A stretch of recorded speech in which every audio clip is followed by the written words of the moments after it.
Hello guys, welcome to our channel. இன்னைக்கான நிகழ்வு ரொம்ப திகிலான நிகழ்வா இருக்க போது என்ன சம்பவம் அப்படின்னு பார்த்தீங்கன்னா, இந்த கொய்யாக்காய் தோட்டத்தில் போயிட்டு கொய்யாக்காய் பறிச்சுட்டு வரலாம் அப்படின்னு நடுராத்திரில 3 ஃப்ரெண்ட்ஸ் போறாங்க. போற வழியில அவங்களுக்கு நடந்த மனுஷம், வரும்போது அதை விட பயங்கரமான மனுஷம் நடந்திருக்கு. என்ன நிகழ்வு நடந்துச்சு அப்படின்றத வீடியோ தொடர்ந்து பார்த்து தெரிஞ்சுக்கலாம். அதுக்கு முன்னாடி நம்மளோட சின்ன ஸ்டோரிஸ் மறக்காம சப்ஸ்கிரைப் பண்ணிக்கோங்க. பக்கத்துல உள்ள பெல் ஐகான்ல ஆல் கொடுத்து வச்சிருங்க. இந்த வீடியோ ரொம்ப திகிலா இருக்க போது எந்த இடத்துலயுமே ஸ்கிப் பண்ணாமலும் பாருங்க. ஓகே கைஸ், மறக்காம வீடியோக்கு லைக்கும் ஹைப்பும் போட்டுருங்க. வாங்க நம்ம வீடியோக்குள்ள போகலாம்.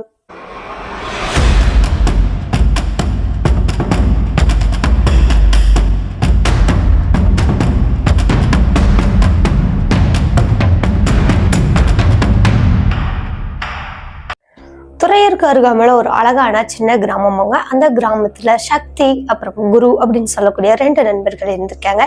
இந்த 2 பேரும் ஒரு நாள் என்ன பண்ணிருக்காங்கன்னா, இங்க பக்கத்து தோட்டத்துல, அதாவது வயல்வெளிகள் தனியா இருக்கும், வீடுகள் தனியா இருக்கும். ஊரை விட்டு வெளிப்பக்கமாக தான் வயல்வெளிகள் இருக்குமாம். அந்த இடத்துல போயிட்டு கொய்யா தோட்டம் இருக்கு, அந்த கொய்யா தோட்டத்துல நிறைய பழங்களை பறிச்சுட்டு வரலாண்டா, அதை நம்ம சேல் பண்ணிடலாண்டா அப்படின்ற மாதிரி யோசிச்சிருக்காங்க 2 பேரும். அப்போ அன்னைக்கு கரெக்டா அந்த நபர்கள் கிளம்புறதுக்கு முன்னாடி தான் அவங்களோட வீட்டு வாசல்ல உட்காந்து நிறைய பேர் உட்காந்து பேசிட்டு இருக்காங்க. என்னன்னா, இந்த தோட்டத்துக்கு போற வழியில ஒரு அழகான சின்ன குளம் இருக்குமாம். பகல்ல பார்க்கும்போது ரொம்ப அமைதியான குளமாகவும் அழகான குளமாகவும் இருக்குமாம். ஆனால் நைட் ஆச்சு அப்படின்னா அந்த குளத்துல ஒரு ஆன்மா இருக்கு அப்படின்ற மாதிரி நிறைய பேர் சொல்றாங்களாம். அதுவும் நிறைய பேர் பார்த்துட்டு நடுங்கி காய்ச்சல் குளிரெல்லாம் அதன் பிறகு சரியானாங்க. அந்த மாதிரியான விஷயங்களை பேசிட்டு இருந்திருக்காங்க. அப்போ இவங்க கிளம்புறதுக்கு முன்னாடி இந்த விஷயங்களை கேட்கும் போது இங்க சக்திக்கு சின்னதா ஒரு பயம் இருந்துட்டே தான் இருந்திருக்கு. என்ன காரணம்னா, ஒருவேளை அந்த ஆன்மா இருக்கிறது உண்மையா இருந்துச்சுன்னா இன்னைக்கு நம்ம அந்த குளத்தை தாண்டி தானே போயாகணும், அந்த இடத்துல நம்ம எப்படி போகிறது அப்படின்னு யோசனை பண்ணிட்டு உட்காந்துட்டு இருந்தாராம். ஆனா குரு என்ன சொல்லியிருக்காரு, அதெல்லாம் எதுவுமே இல்லடா, இவங்க நம்மளை பயமுறுத்துறதுக்காக சொல்றாங்க, அந்த குளத்து பக்கம் எதுவுமே இல்லை, வா போலாம் அப்படின்னு கூப்பிட்டுருக்காங்க. இவங்களோட வீட்டில் எங்கே போகிறோம் அப்படின்னு சொன்னாங்கன்னா, இங்கே வயல்வெளிக்கு முன்னாடி இது வரைக்கும் தான் போகிறோம், அந்த குளத்து சைடு போகலை அப்படின்ற மாதிரி சொல்லிட்டு போயிருக்காங்க. ஆனால் போகும்போது இன்னொருத்தவங்க என்ன சொல்லியிருக்காங்கன்னா, தயவு செய்து அந்த குளத்து பக்கம் போயிடாதீங்கப்பா அப்படின்னு சொல்லி அனுப்பியிருக்காங்க. இவங்க சைக்கிளை எடுத்துக்கிட்டு 2 பேருமா போகிறாங்களாங்க. அங்கே போகிற வழியில் சாக்கெல்லாம் சைக்கிளுக்கு பின்னாடி அந்த கேரியரில் வச்சுட்டு தான் போயிருக்காங்க. அங்கே போயிட்டு கொய்யாப்பழங்களெல்லாம் பறிக்கலாம் அப்படின்னு ஆசையாக போகிறாங்க, கையில் டார்ச் லைட்டோட. அங்கே தோட்டத்துக்குள்ளே போனதும் பழங்கள் எல்லாம் பறிக்கலாம் அப்படின்னு ஸ்டார்ட் பண்ணுறதுக்கு முன்னாடி எந்த ஒரு காத்துமே இல்லாமல் இந்த மரங்கள் மட்டும், அந்த இலைகள் அசைகிற சவுண்டு மட்டும் கேட்குதுங்க. ஆனால் மரங்கள் அசையவும் இல்லை, காற்று அடிக்கவும் இல்லை. இந்த சத்தம் பயங்கரமாக இருந்திருக்கு. கூடவே ஒரு உருமுறை மாதிரியான சத்தமும் கேட்டிருக்கேங்க. இந்த சத்தத்தை கேட்டதும் இங்கே சக்திக்கு தூக்கி வாரி போட்டுருச்சு. யாரோ தோட்டத்துக்காரங்க தான் வந்துட்டாங்களாட்டுக்கு, நம்மளை மிரட்டுறதுக்காக தான் இந்த மாதிரி உருமிட்டு வர்றாங்க அப்படின்றது தெரிஞ்சுக்கிட்டவர், பாடா குரு போயிடலாண்டா அப்படின்னு சொல்றாரு.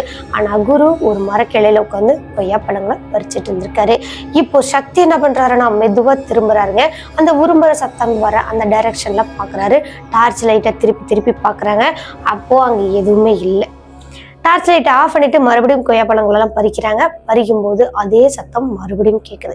இந்த முறை உடனே டார்ச்சை ஆன் பண்ணி எந்த சைடு வந்துச்சோ அந்த சத்தத்தை பார்க்கலாம் அப்படின்னு திரும்பி பார்க்கும்போது இந்த நபர் பார்த்த அந்த காட்சி இவரோட ரத்தத்தையே உரைய வச்சிருச்சாம். நெஞ்செல்லாம் படப்படன்னு அடிச்சுக்கிச்சாம். என்னன்னா, அந்த இடத்துல ஒரு விகாரமான ஒரு தோற்றம் ஒன்று நின்றுட்டு இருக்குங்க. ஃபுல்லா வெள்ளையா முடி வச்சுக்கிட்டும், முகம் சதையெல்லாம் அப்படியே ஒரு மாதிரி எலும்பு கொடுக்குற மாதிரி அங்கங்க எங்கேயோ ஒரு இடத்துல இந்த சதைகள் எல்லாம் ஒட்டிட்டு இருக்கிற மாதிரியும், கூடவே அது ஒரு அழுகுன வாசத்தோட நிக்கிற மாதிரியும் பார்த்துருக்காருங்க. பார்த்தவர் பயங்கரமா கத்துன்னு கத்துறாராங்க. இந்த குரு, எதுக்கடா இப்படி கத்துற, நீயே ஆளுங்களுக்கு காட்டி கொடுத்துருவ போல, எதுக்கடா கத்துற, கத்தாதடா அப்படின்னு சொல்றாங்க. இல்ல இங்க பாருடா அப்படின்னு சொல்லி அந்த நபர் கையை காட்டுறாராம். அந்த இடத்துல இருந்து மரக்கிளையில இருந்து குரு பார்க்கறதுக்கு அந்த இடத்துல யாருமே இல்லாதது மாதிரிதான் தெரிஞ்சிருக்கு. ஒரு மரத்தோட நிழல் மட்டும்தான் இவருக்கு தெரிஞ்சிருக்கு. அது ஒரு மரத்தோட நிழல் தாண்டா, எதுக்கடா நீ இப்படி பயப்படுற, புறப்படும் போது அந்த பேய் கதையை கேட்டதுனாலதான் உங்களுக்கு இந்த மாதிரி எல்லாம் தோணுது, அதெல்லாம் எதுவுமே கிடையாது, அதை மறந்துடுடா, இது வேறடா அப்படின்னு சொல்றாருங்க. ஆனா இந்த சக்தி அப்படின்றவரை பார்த்த அந்த காட்சி குருவுக்கு தெரியல. இப்போ இல்லடா அது பேய் தாண்டா, சீக்கிரம் வாடா, வரியா இல்லையாடா, நான் கிளம்புறேன்டா அப்படின்னு சொல்லியிருக்காருங்க. டே இருடா, கிளம்பிடாதடா, வரண்டா இருடா, வந்ததுக்கு ஒரு பழம் கூட ஒழுங்கா பறிக்க விட மாட்டேறியடா அப்படின்னு சொல்லி வேக வேகமா அந்த மரக்கிளையில இருந்து அந்த நபர் கீழே இறங்கினாராம். இப்போ கீழே இறங்கிட்டு ஒரு சாக்கு, அரை சாக்கு கூட வரலையாங்க, அதையும் எடுத்துக்கிட்டே இவங்க 2 பேருமே அவங்களோட சைக்கிள் கிட்ட போறாங்க. சைக்கிள் கேரியர்ல பின்னாடி குருவோட சைக்கிள்ல தான் அந்த கொய்யாப்பழம் இருந்திருக்கு. முன்னாடி வந்த சக்தி அந்த சைக்கிள் எடுத்துட்டு கிளம்பிட்டாரு. இப்போ குருவோட கையில டார்ச் லைட் இல்லை. அந்த பௌர்ணமி நிலாவோட அந்த வெளிச்சத்தின்ல கொஞ்சம் கொஞ்சமா நிதானத்திலேயே தடுமாறி சைக்கிள் ஓட்டிட்டு போறாரு. இப்படி போகும்போது ஒரு இடத்துல ஒரு பள்ளம் மாதிரி இருந்திருக்கு. அந்த பள்ளம் இந்த நபருக்கு தெரியவே இல்லை. அந்த பள்ளத்துல சைக்கிளை விட்டு ஏத்தி படார்னு அந்த நபர் கீழே விழுந்து போயிட்டார். கீழே விழுந்ததும் அந்த சாக்குல இருந்த அந்த பழங்கள் எல்லாமே செதறி போயிடுச்சு. டே சக்தி நில்லுடா நில்லுடா, நான் கீழே விழுந்துட்டேன்டா, சக்தி நில்லுடா அப்படின்னு கூப்பிடுறாராம். சக்தி திரும்பியே பார்க்கல. இப்படியே அந்த நபர் வீடு வரைக்கும் போயிட்டாராம். இங்க இந்த குரு அந்த பழங்கள் எல்லாம் ஒண்ணா எடுத்து போட்டுக்கிட்டு இவருக்கு தெரிஞ்ச வரைக்கும் எல்லாத்தையும் எடுத்து போட்டுக்கிட்டு சைக்கிளை மறுபடியும் நிமித்தி அதுக்கப்புறமா அந்த கேரியர்ல வச்சுட்டு கிளம்புறாங்க. இப்போ பார்க்கும்போது அவரோட அந்த சைக்கிள்ல காத்து இல்லாத மாதிரி இருந்திருக்கு. எவ்வளவுதான் ஓட்டினாலுமே இவரால் அந்த சைக்கிளை ஓட்டவே முடியல. ரொம்பவே சிரமப்பட்டிருக்காரு. கூடவே இது வரைக்கும் நார்மலா ஒரு ஆள் அழுத்துற அளவுக்கும் பின்னாடி கொஞ்சமா வெயிட் இருக்கிற மாதிரியும் தான் இருந்துச்சு. ஆனா இப்போ அந்த சைக்கிள்லயே ஒரு 5 பேர் ஏறி உட்கார்ந்தா எந்த அளவுக்கு வெயிட் இருக்குமோ அதே மாதிரியான வெயிட் தான் ஃபீல் பண்ணியிருக்காரு குரு. என்னடா இது இவ்வளவு வெயிட்டா இருக்கே, இவ்வளவு நேரம் அந்த மாதிரி இல்லையே, இது வித்தியாசமா இருக்கிற மாதிரி இருக்கே அப்படின்னு இந்த நபர் மெதுவா திரும்பி பாக்குறாரு. திரும்பி பார்க்கும்போது அந்த இடத்துல அந்த சைக்கிள்ல வெள்ளை கலர்ல இவங்க வச்ச அந்த சாக்கு பை மட்டும்தான் இருக்கு. அந்த சாக்கு பையோட தோற்றமும் இப்போ எப்படி இருக்குன்னா, கால் சாக்கு தான் அந்த பழங்கள் இருக்கு, அதுதான் பாதி கீழே விழுந்துருச்சு. ஆனால் அந்த சாக்கு இப்போ இவரோட உயரத்துக்கு இப்படி தூக்கிட்டு இருந்தா ஃபுல்லா சாக்கெல்லாம் விரிச்சிட்டு இருந்தா எப்படி இருக்கும் அந்த மாதிரி இருந்திருக்குங்க. இந்த சாக்கோட இதுக்காக நம்ம இவ்வளவு ரியாக்ஷன் கொடுத்துட்டோம் அப்படின்னு அதை பார்த்துட்டு மறுபடியும் அந்த ரோட்டை பார்த்து ஓட்ட ஆரம்பிச்சாராம். அங்க அந்த வெயிட் குறையவே இல்லை. கடைசி வரைக்கும் அந்த வெயிட் குறையாமலே அழுத்த முடியாம அழுத்தினவருக்கு ஒரு கட்டத்துக்கு மேல கால் ஓஞ்ச மாதிரி ஆயிடுச்சு. சைக்கிளை விட்டு கீழே இறங்குறாரு. இறங்கிட்டு சைக்கிளை தள்ளலாம் அப்படின்னு தள்ளும் போது யதார்த்தமா பின்னாடி பாக்குறாரு. அங்க பார்க்கும்போது ஆல்ரெடி இவங்க பார்த்த அந்த இது சாக்கு பை அப்படின்னு தானே நினைச்சாரு. ஆனா அது சாக்கு பை கிடையாதுங்க, அது ஒரு உருவம். அந்த உருவம் இப்போ இவரை பார்த்து சிரிக்கிற மாதிரியும் கண்ணெல்லாம் பிரைட்டா இருக்கிற மாதிரியும் இவரை பார்த்துட்டே இருக்கிற மாதிரியும் பார்த்துருக்காரு. பார்த்தவருக்கு கை கல்லாம் வெளத்து போயிடுச்சுங்க. ஃபுல்லா படப்படன்னு அடிச்சுக்க ஆரம்பிச்சிருச்சு. நல்லா பயந்து போயிட்டாராம். இந்த சைக்கிளை விட்டுட்டு வேகமா ஓடிடலாம் அப்படின்னு பாக்குறாரு. ஆனா இவரால ஓட முடியல. கொஞ்ச நேரத்துல அங்க ஃபுல்லாவே இந்த சேருங்களோட அந்த ஸ்மெல் இருக்கும்ல, ஃபுல்லா அந்த இந்த வயலு எல்லாம் அடிப்பாங்கல்ல, நாத்து விடுவாங்கல்ல, அப்ப கூட ஒரு வாசனை தான் இருக்கும். ஆனா இது பயங்கரமான ஸ்மெல்லா இருந்திருக்கு. இந்த ஸ்மெல்ல அவரால் தாங்கிக்கவே முடியல. சைக்கிள் போனா போதும், நம்ம இந்த இடத்துல இருந்து ஓடுனா போதும் அப்படின்னு வேக வேகமா ஓடுறாராம். அப்போ இவர் ஓடுறப்போ அந்த குளத்து சைடு வந்துட்டாரு. அந்த குளத்துல இருந்து ஏதோ குதிக்கிற மாதிரியும், அந்த கல்லை தூக்கி போட்டா ஒரு மாதிரி சவுண்டு கேட்கும்ல, அந்த மாதிரி ஆளுங்க குதிச்சா ஒரு மாதிரி சவுண்டு கேட்கும். அந்த மாதிரி எல்லாம் வித்தியாசமா சத்தங்கள் கேட்குது. அந்த சத்தத்துக்கு உள்ள அந்த தண்ணிக்குள்ள இருந்து பேசினா ஒரு மாதிரி ரூபம் மாதிரி இருக்கும்ல, அந்த மாதிரி ஏதோ ஒரு குரல் கேட்குதுங்க. ஆனா அது ஒரு பொண்ணோட குரல் மாதிரியும் இருந்திருக்கு. இப்ப இவர் ஓடவே அந்த குளத்து பக்கம் மெதுவா திரும்புறாரு. திரும்பி பார்க்கும்போது அந்த இடத்துல ரொம்ப பிரகாசமா பிரைட்டா அந்த குளத்துக்கு நடுவுல ஒரு உருவம் பறந்துட்டு இருக்குங்க. நல்லா வெள்ளையா முடி வச்சுக்கிட்டு கண்ணெல்லாம் அப்படியே நல்லா டீப் லைட் மாதிரி அவ்வளவு ஒரு பவரா எரியிற மாதிரி இருந்துச்சா. கூடவே அதோட பல்லு இருக்கு பார்த்தீங்களா, அதெல்லாம் பெருசா நீட்டிட்டு இருந்துச்சாங்க. ரொம்ப பயங்கரமா பார்த்துருக்காரு. பார்த்தவர் வேகமா அந்த உருவத்தை ஸ்கிப் பண்ணிட்டு ஓடலாம் அப்படின்னாலும் இவரால் கழுத்தை நல்லா திருப்பவே முடியல. ஒரு மாதிரி சைட்ல பார்த்தபடியே ஓடிட்டு இருந்திருக்காரு. இவரோட ஊர் எல்லை வரைக்கும் ஓடுறாரு. ஓடவே அந்த சேரு ஸ்மெல்லும் அந்த தண்ணிக்குள்ள இருந்து பேசுற அந்த சத்தமும் நல்லாவே இவரை பயமுறுத்திட்டே வந்திருக்கேன். கடைசியா இவங்களோட ஊரோட என்ட்ரன்ஸ் அதுல வந்துட்டு ஒரு காவல் தெய்வம் காளியம்மன் இருந்திருக்குங்க. அந்த கோவிலுக்கு வந்ததுக்கு அப்புறம் ஓடி போய் அந்த கோவிலுக்குள்ள நான் பண்ணினது தப்பு தான், நான் திருடன் நினைச்சதுக்கு எனக்கு நல்ல பாடம் கிடைச்சிருச்சு, நான் இனிமே அந்த பக்கம் போக மாட்டேன், இந்த பேய்கிட்ட இருந்து என்னை காப்பாத்து தாயே அப்படின்னு நல்லா நீட்டி விட்டு கையெடுத்து கும்பிட்டு படுத்துட்டாராம். படுத்ததுக்கு அப்புறம் எழுந்துட்டு அந்த மணி இருக்கு பார்த்தீங்களா, பெல், அந்த மணியை அடிக்க ஆரம்பிச்சுட்டாராங்க. ஒரு 2-3 டைம் அடிச்சிருக்காரு. ஒரு அடிக்கு அந்த பெல் அடிக்கிற அந்த சத்தத்துக்கு அந்த ஆன்மாவானது ஓரளவுக்கு கொஞ்சம் தூரமா போகுது. 2வது அடி அடிக்கும்போது இன்னும் தூரமா போகுது. 3வது அடி அடிக்கும்போது ஒரு விகாரமான ஒரு சத்தத்தை எழுப்பிட்டு அது அங்க இருந்து ஓட ஆரம்பிச்சிருச்சான். இதுக்கப்புறம் அவங்க அந்த பக்கம் போவாங்கன்னு நினைக்கிறீங்களா? கண்டிப்பா கிடையவே கிடையாதாங்க. ஆனா மறுபடியும் இவங்க போகணும் அப்படின்னு நினைச்சாங்கன்னா அந்த ஆன்மா விடும்னு நினைக்கிறீங்களா? கிடையவே கிடையாது. இதுக்கப்புறம் அந்த நபருக்கு என்ன நடந்துச்சு, இந்த கதையை தொடர்ந்து பார்க்கணும் அப்படின்னா நம்மளோட சின்ன ஸ்டோரிஸை மறக்காம சப்ஸ்கிரைப் பண்ணிட்டு வீடியோவை ஸ்கிப் பண்ணாம தொடர்ந்து பாருங்க. வாங்க வீடியோக்குள்ள போகலாம். இப்போ அந்த நபர் அங்க இருந்த அந்த பெல்லெல்லாம் நிறுத்திட்டு வேகமா அங்க இருந்த திருநீரை எடுத்து ஃபுல்லா பட்டை அடிச்சுட்டு கழுத்துல கையில காலிலன்னு எல்லா இடத்துலயும் பூசிக்கிட்டு அப்படியே விட நடுங்கிக்கிட்டு நின்றுட்டு இருந்திருக்காரு. கொஞ்ச நேரத்துல ஃபுல்லா வேர்க்கவும் ஆரம்பிச்சிருச்சுங்க. அதன் பிறகு மெதுவா இந்த நபர் கோயிலை விட்டு வெளியே வர்றாரு. வெளியே வந்துட்டு ஃபுல்லா ஊரையே பாக்குறாருங்க. ரொம்ப அமைதியா ஊர் தூங்கிட்டு இருக்குது. யார் வீட்லயுமே சத்தமே இல்லை. இப்போ சக்தி எங்க போயிருப்பான்? ஒருவேளை அவன் வீட்டுக்கு போயிட்டானா, இல்லை எங்கனால மாட்டிக்கிட்டானா, என்ன பண்ணா ஏது பண்ணான்னு தெரியலையே அப்படின்னு ஒரு மாதிரி குழப்பத்தோடய இருந்திருக்காரு இந்த குரு. சரி நம்ம வீட்டுக்கு போவோம், ஃபர்ஸ்ட் எதுவாக இருந்தாலும் காலையில பேசிக்கலாம் அப்படின்னு நேராக இவங்களோட வீட்டுக்கு போறாங்க. வீட்டுக்கு போய் பார்த்தா அவங்களோட வீட்டு திண்ணை இருக்கு பார்த்தீங்களா, அந்த திண்ணையில தான் சக்தி உட்கார்ந்துட்டு இருந்திருக்காரு. ஒரு மாதிரி நடுக்கத்தோட அந்த காலெல்லாம் இறுக்கி பிடிச்சிட்டு குத்த வச்ச மாதிரி உட்கார்ந்துட்டு இருந்திருக்காரு. என்னடா ஆச்சு, நீ ஏன் இங்க வந்து உட்காந்துட்டு இருக்க, நீ நேரா உங்க வீட்டுக்கு போக வேண்டியதானே, எப்போ நீ வந்துட்டல்ல அப்படின்னு கேக்குறாங்க. நீ ஓகேவா, நீ நல்லா இருக்கியா, உனக்கு எந்த பிரச்சனையும் இல்லைல்ல, உனக்கு ஏதாவது ஆயிருமோன்னு தானே பயத்துல நான் இங்க உட்காந்துட்டு இருக்கேன் அப்படின்னு எல்லாம் சொல்றேன்.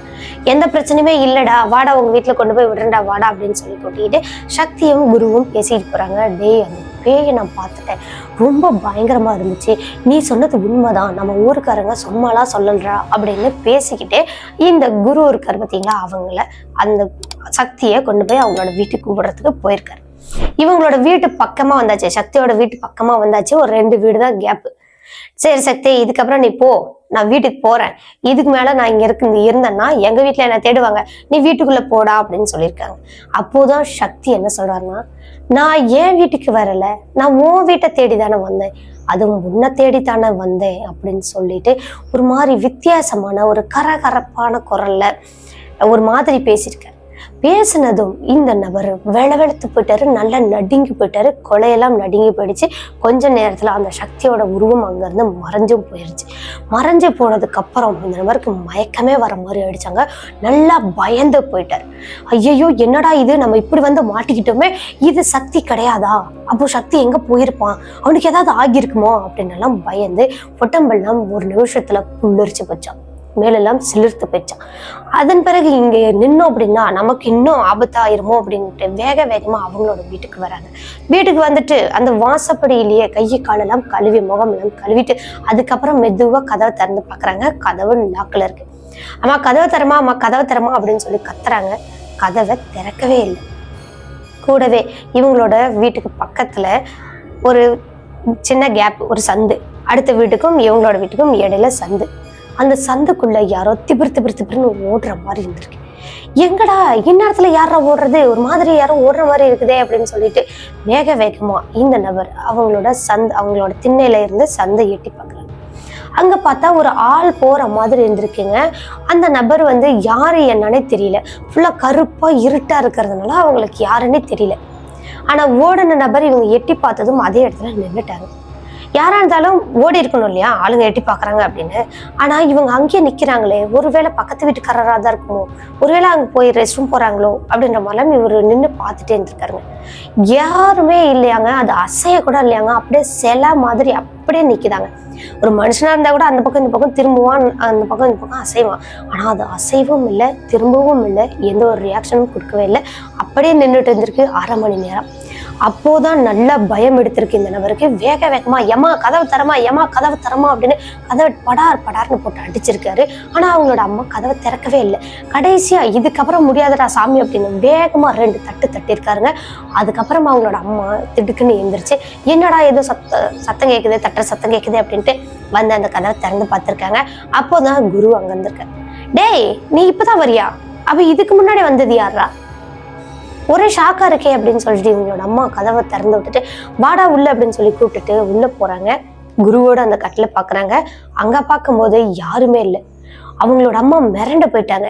டேய், இப்பதான்டா நீ கொஞ்ச நேரத்துக்கு முன்னாடி வந்த, இப்ப யாருமே இல்லைங்கிற, நீ எப்படி வெளியே போன அப்படின்னு கேக்குறாங்க. நான் வெளியே போயிருந்தா உன்னையே நான் கதவை தட்டுறேன், நீ இப்பதானே வந்து கதவை திறக்கிற, நான் ரொம்ப நேரமா கதவை தட்டிட்டு தானே இருக்கிறேன் அப்படின்னு சொல்லியிருக்காங்க. அப்போ குருவுக்கு ஒரு ஞாபகம் வந்திருக்கு. அந்த சந்தில இருக்கிறது யாருன்னு பாத்துருவோம் அப்படின்னு வேக வேகமா இவங்களோட வீட்டுல அந்த டார்ச் லைட்டை எடுத்துக்கிட்டு வெளியே வந்து அந்த திண்ணையில இருந்து டார்ச் அடிச்சு பாக்குறாங்க. டார்ச் அடிச்சு பார்க்கும்போது அங்க எதுவுமே இல்லை. ஆனா டார்ச் ஆஃப் பண்ணிட்டு பார்த்தா அந்த இடத்துல ஏதோ இருக்கு. சரியா குரு படுக்க வேண்டிய அந்த ரூமுக்கு நேரா தான் அந்த உருவம் நின்றுட்டு இருந்திருக்கு. இந்த முறை குரு நல்லா டார்ச் லைட் அடிச்சுட்டே இருந்திருக்காருங்க. ஃபுல்லா அதே ஃபோர்ஸ்ல அடிச்சுட்டே இருந்திருக்காரு. ஆனா எந்த ஒரு உருவங்களும் தெரியாத காரணத்தினால வேக வேகமா இந்த நபர் டார்ச் ஆஃப் பண்ணிட்டு வீட்டுக்குள்ள ஓடுறாரு. ஓடி போயிட்டு கதவை லாக் பண்ணிட்டு, அம்மா முன்னாடி நான் வரலாமா, இங்க வந்து பாரு, இந்த சந்தில என்னமோ இருக்கு, நீ வா அப்படின்னு சொல்லி கூப்பிட்டுட்டு அவங்களோட அம்மாவை கூட்டிகிட்டே வராரு. வந்து அந்த சந்தில பாக்குறாருங்க. லைட் அடிச்சு பாக்குறாருங்க. இப்ப பாரு எதுவுமே இல்லை தானே, இப்ப பாரு ஏதோ இருக்கும் பாரு அப்படின்னு லைட்டை ஆஃப் பண்ணாங்களாங்க. ஆஃப் பண்ண அடுத்த செகண்டே இவங்களோட முகத்துக்கு நேரா ஏதோ வந்து நிக்கிற மாதிரி ஒரு மாதிரி பயமுறுத்திருக்குங்க. பார்த்தா அவங்களோட அம்மா கத்துன்னு கத்திட்டாங்களாங்க. டேய், என்னடா இது, என்ன தடா இழுத்துட்டு வந்திருக்கிற வீடு வரைக்கும் அப்படின்னு பயங்கரமா திட்டிருக்காங்க. அம்மா, அது நான் இல்லை, அது நான் கிடையாது, அது என்ன துரத்திக்கிட்டு வந்திருக்குது அப்படின்னு சொல்லிட்டு வீட்டுக்குள்ள கூட்டிட்டு போறாங்க. அங்க போயிட்டு இவங்களோட அம்மா உட்கார வச்சுட்டு சாமி நீரெல்லாம் இவர் ஆல்ரெடி வச்சிருக்காருல்ல, டே என்னடா இது பட்டையெல்லாம் அடிச்சிருக்கேன், ஒரு நாளும் சாமி கும்பிடுறான்னா கூட கும்பிட மாட்டேன், இப்படி பட்டை அடிச்சுட்டு வந்திருக்கீங்க அப்படின்னு எல்லாம் கேட்கறாங்க. எங்க போனீங்க, என்ன நடந்துச்சு அப்படின்ற விஷயத்த கேட்கறாங்க. இப்போ நடந்த விஷயங்கள் எல்லாத்தையுமே குரு சொல்லிட்டு திருநீரை வச்சு விட்டுட்டு, அம்மா இதுக்கப்புறம் எந்த பிரச்சனையும் இருக்காது, நீ படுத்த தூங்கு அப்படின்னு சொல்லி அவங்களோட அம்மாவை படுக்க வச்சிருக்காங்க. ஆனா அவங்களோட அம்மாவுக்கு தூக்கமே வரலை. இங்க குருவுக்கும் தூக்கமே வரலை. பிறண்டு 2 பேரும் படுத்துக்கிட்டு அப்படியே விடிஞ்சிருச்சு. விடிஞ்ச காலையில எழுந்ததுமே ஒரு 7 மணி 7:15 இருக்குமாங்க. அவ்வளவு நேரத்துக்கு வேகமா சக்தியோட வீட்டுக்கு போகலாம் அப்படின்னு போயிருக்காரு. அங்க போயிட்டு சக்தி அப்படின்னு கூப்பிட்டுருக்காங்க. சக்திக்கு உடம்பு சரியில்லையாங்க, படுத்துட்டு தூங்கிட்டு இருந்திருக்காரு. ரொம்ப காய்ச்சலா இருந்திருக்கு. வேகமா இந்த நபர் வீட்டுக்குள்ள போயிட்டு, டே சக்தி என்னடா ஆச்சு, நேற்று நைட் எத்தனை மணிக்கு வீட்டுக்கு வந்த, சேஃபா நீ வீட்டுக்கு வந்துட்டியா அப்படின்னு கேட்டிருக்காங்க. டே, நான் சேஃபா வந்துட்டேன்டா, உனக்கு எந்த பிரச்சனையும் இல்லைல்ல அப்படின்னு சொல்லி கேட்டதும், எப்படிடா உனக்கு திடீர்னு காய்ச்சல் என்ன அப்படின்னு கேட்குறாங்க. அப்போ இந்த குரு அப்படின்றவர் கீழே விழுந்தார் பார்த்தீங்களா, அப்போ சக்தி அப்படின்னு கூப்பிட்டாரு இல்லையா, அது வந்து ஆன்மாதான் கூப்பிடுதுன்னு நினைச்சு பயந்து போயிட்டாராங்க இந்த நபர். அதனாலதான் திரும்பி பார்க்காமலே வந்திருக்கு. ஆனா கொஞ்ச தூரம் போனதுக்கு அப்புறம் மறுபடியும் அதே மாதிரி, டே சக்தி நில்லுடா அப்படின்னு சொல்லி கூப்பிடுற குரல் கேட்டிருக்கேன். என்னடா தொடர்ந்து இந்த குரல் கேட்டுட்டே இருக்கு, அதுவும் பின்னாடி கேட்குதே, ஒருவேளை நம்மளோட நண்பன் தான் கூப்பிடுறானோ அப்படின்னு நினைச்சிட்டு திரும்பி பார்க்கறாங்க. திரும்பி பார்க்கும்போது அந்த இடத்துல யாருமே இல்லை. ஆனா எங்க இருந்து அந்த சத்தம் வருது அப்படிங்கிறதும் தெரியல. ஃபுல்லா சக்தின்னு கூப்பிடுற மாதிரி அந்த குரல் கேட்டுட்டே இருந்தது. அதுலதான் நல்லா நடுங்கி போயிட்டார். அதன் பிறகு வேகமா வீடு வரைக்கும், அந்த எல்லை வரைக்கும் சைக்கிள் ஓட்டிட்டு வந்துட்டாரு. எல்லையை தாண்டி ஊருக்குள்ள வந்ததுக்கு அப்புறம் இவருக்கு இன்னொரு அமோஷம் நடந்திருக்கு. என்னன்னா, இவருங்க போற அந்த பாதையில முன்னாடி வந்து குரு நிக்கிற மாதிரி நின்றுருக்குங்க. அதுவும் ஒரு பொண்ணோட ஸ்டைல்ல நின்றுட்டு இருக்கிற மாதிரி நின்றுட்டு இருந்திருக்கு. டேய் குரு, எப்படா நீ எனக்கு முன்னாடி வந்த, நீ பின்னாடி தானடா வந்துட்டு இருந்த அப்படின்னு கேட்கிறாராம். அதுக்கப்புறம் ரொட்டேட் பண்ணி அதோட முகத்தை காட்டிருக்குங்க.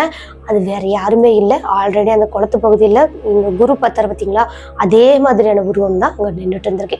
அதை பார்த்துதான் நல்லா மிரண்டடிச்சு இவங்களோட வீட்டுக்கு ஓடி இருக்காரு. வீட்டுக்கு போனதுக்கு அப்புறமா இருந்து இவருக்கு இந்த மாதிரி காய்ச்சலாவே இருந்திருக்கு. இந்த நிகழ்வை அங்க குருக்கிட்டையும் சொல்லிட்டாரு. டே, எனக்கும் இந்த மாதிரி நடந்துச்சுடா, ஆனா எனக்கு காய்ச்சல் எதுவும் வரல, ஆனா நான் நல்லா இருக்கேன், எங்க அம்மாவுக்கும் இது தெரியும்டா, நைட் எல்லாம் சந்துக்குள்ளே நின்றுட்டு இருந்துச்சு தெரியுமா அப்படின்னு எல்லாம் சொல்றாங்க. இதை இன்னும் நடுங்கி போயிட்டாரு சக்தி. ஒரு கொய்யாப்பழத்துக்கு ஆசைப்பட்டு நம்ம இந்த மாதிரியான ஒரு ரிஸ்கை எடுத்துக்கவே கூடாதுடா, என்னடா நம்ம இப்படி தப்பு பண்ணிட்டோமாடா அப்படின்னு சொல்லி 2 பேரும் பேசி முடிச்சுட்டு அதுக்கப்புறம் சக்தியை ஹாஸ்பிட்டல் கூட்டிட்டு போறாங்க அவங்களோட அப்பா அம்மா. அங்க போயிட்டு ஊசி எல்லாம் போட்டுட்டு வராங்கங்க. இவர் ரொம்ப வீக்கா இருக்காரு அப்படின்னு சொல்லிட்டு ட்ரிப்ஸ் எல்லாம் போட்டுட்டு வீட்டுக்கு கூட்டிட்டு வந்துட்டாங்க. கூட்டிட்டு வந்ததுக்கு அப்புறமா இங்க சக்தி வந்துட்டு சாப்பாடு சரியா சாப்பிடாமலே கஞ்சி தண்ணி அந்த மாதிரி தான் குடிச்சிட்டு இருந்திருக்காரு. தண்ணி மட்டும் நிறைய குடிக்கிறாருங்க. என்னத்துக்காக இப்படி குடிக்கிறாருன்றது தெரியல, ஆனா நிறைய தண்ணி குடிச்சிட்டாரு. சரி ஓகே பரவாயில்ல, எதுவாக இருந்தாலும் ஓகே, அவனோட வயிறு வந்து புண்ணாகாம இருந்தா சரி அப்படின்னு அவங்களோட அம்மா அப்பாவும் விட்டுட்டாங்க. அதுக்கப்புறம் இங்க குருவுக்கும் எந்த ஒரு பிரச்சனையுமே இல்லை. ஒரு வாரத்துக்கு அப்புறமா குரு அப்படின்றவர் சக்தியை கூட்டிக்கிட்டு வந்து அந்த ஊருக்குள்ளேயே வந்து பசங்களாம் சேர்ந்து உட்காந்து பேசுவாங்களாம். அது மாதிரி ஒரு 10 பசங்க உட்காந்து பேசிட்டு இருக்காங்க, ஜாலியா பேசிட்டு இருக்காங்க. அப்போ திடீர்னு சக்தி மட்டும் அலற ஆரம்பிச்சிட்டாராம். டேய் அங்க பாருங்கடா ஏதோ வருதுடா, அங்க பாருங்கடா அப்படின்னு சொல்லி அலற ஆரம்பிச்சிட்டாராம். என்னடா இவன் திடீர்னு அலறானே, என்ன விஷயமோ இருக்கும் அப்படின்னு நினைச்சிட்டு எல்லாருமே திரும்பி பாக்குறாங்களாம். அங்க எதுவுமே இல்லை. ஆனா ஒரு வித்தியாசமான ஸ்மெல் அடிச்சிருக்கு. என்னன்னா அந்த சாக்கடை சேறு ஸ்மெல்லு, பயங்கரமான கெட்ட நாத்தமா நாரி இருக்கு. ஒருத்தர் கூட அந்த இடத்துல நிக்க முடியாத அளவுக்கு அவ்வளவு ஒரு ஸ்மெல்லா இருந்திருக்கு. இது அதே ஸ்மெல்லு தண்டா அப்படின்னு குரு கத்துறாரு.